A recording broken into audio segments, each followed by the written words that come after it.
अरस्तु के काव्य सिद्धांत की विवेचना करें या अरस्तु के काव्य सिद्धांत का संक्षेप में लिखें या अरस्तु के काव्य सिद्धांत को लिखिए। यह क्वेश्चन आने से आप यह सिद्धांत लिख सकते हैं।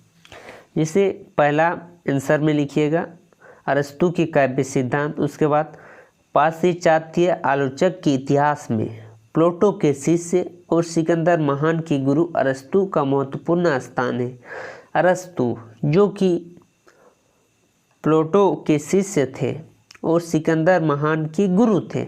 जब प्लेटो की मृत्यु के बाद संसार का बुझती हुई प्रकाश असाधारण प्रतिभा के धनी अरस्तु जो कि असाधारण प्रतिभा के धनी थे, उनका उदय प्रायः कालीन नक्षत्र के भांति चमक उठा। अरस्तु उस समय चमक उठे। उसके गुरु की मृत्यु के बाद अपने विविध दार्शनिक उपदेशों द्वारा दृष्टि के कोहरे को चितराते हुए सत्य की दृष्टि को पुनः प्रतिष्ठित किया।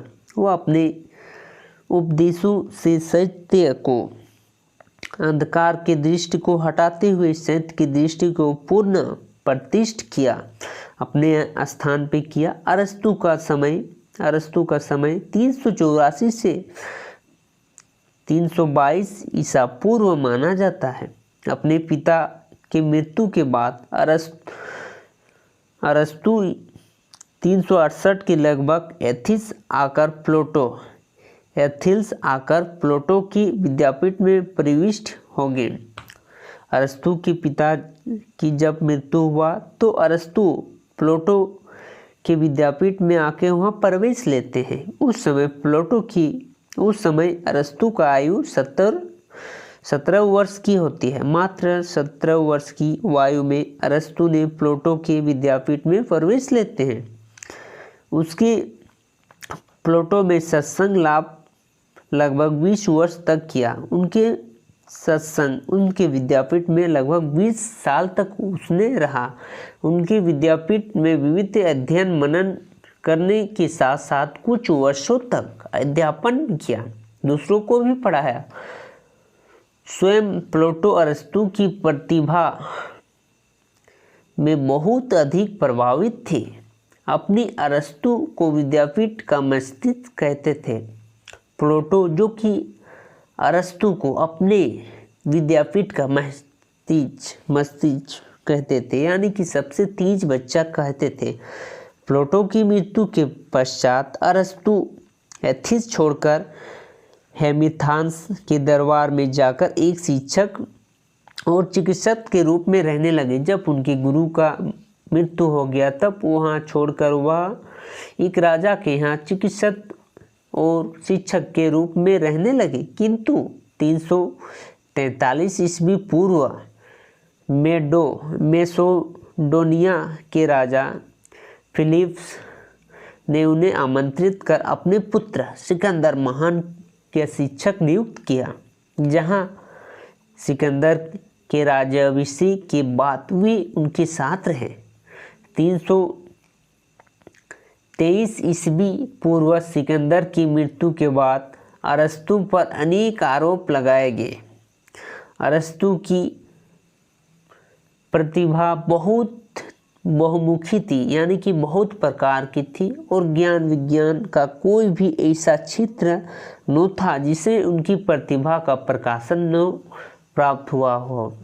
उन्हें ज्ञान विज्ञान हर प्रकार की जानकारी थी। अरस्तु को कहा जाता है कि अपनी 62 वर्ष की आयु में लगभग 400 ग्रंथ की रचना की और तर्कशास्त्र, अध्यात्म, प्राकृतिक विज्ञान, नीति शास्त्र, मनोविज्ञान, दर्शन एवं राजनीतिक आदि सभी ज्ञान विज्ञान के प्रमुख प्रशाखाओं पर विस्तृत विचार किया। अरस्तु ने प्राकृतिक विषयों किसी पूर्ण धारणाओं के आधार पर काव्य का परिक्षेपण न करके काव्य प्रकृति का विश्लेषण करके काव्य मूलों की स्थापना की।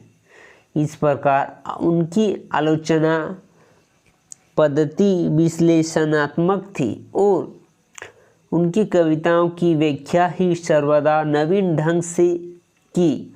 अरस्तु ने काव्य की उच्च स्तरीय प्रश्न के समाधान हेतु वैज्ञानिक दृष्टिकोण का आश्रय लिया। प्रतिपादित किया कि काव्य में चित्रकला की भांति एक कला है। काव्य मतलब काव्य में एक चित्रकला की भांति कला है, क्योंकि उनके अनुसार का गुण विद्यमान है, उनके अनुकरण का गुण विद्यमान है। साहित्य समालोचना के क्षेत्र में यद्यपि आज अरस्तु का अनुकरण सिद्धांत विशेष महत्वपूर्ण नहीं रहा, फिर भी परंपरा से ही विवादास्पद होने के कारण इसका उल्लेख अवश्य प्रतीत होता है। अनुकरण शब्द का उत्पत्ति अनेक विचारकों में अपने अपने ढंग से की है, किंतु अधिकांश विद्वान इसे यूनानी शब्द मीमोसिस पर पर्याप्त समझते हैं, जो अगल शब्द इमिटेशंस के रूपांतरित होकर हिंदी में आया है।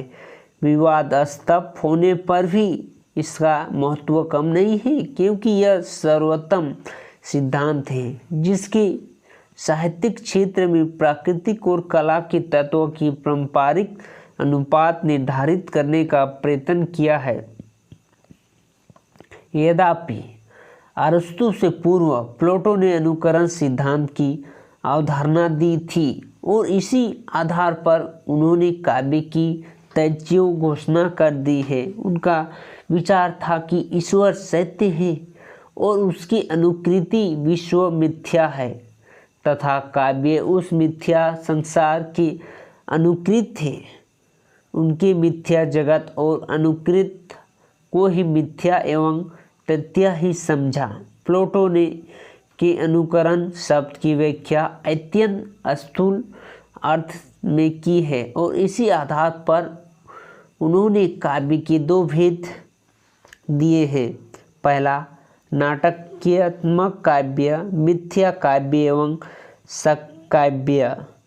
शिवत्यम का अनुसरण करने वाला काव्य को ही सत काव्य की संज्ञा से अभिहित करते हैं। नाटकात्मक काव्य में पत्र की भाषा का अनुकरण किया जाता है और जब कवि आत्मकेंद्रित असत्य का अनुसरण करता है तो उसे असत्य काव्य स्वीकार करते हैं। ये थे अरस्तु के काव्य सिद्धांत, जिसमें अरस्तु ने अपने विचार से काव्य की विभिन्न सिद्धांत का वर्णन किया है।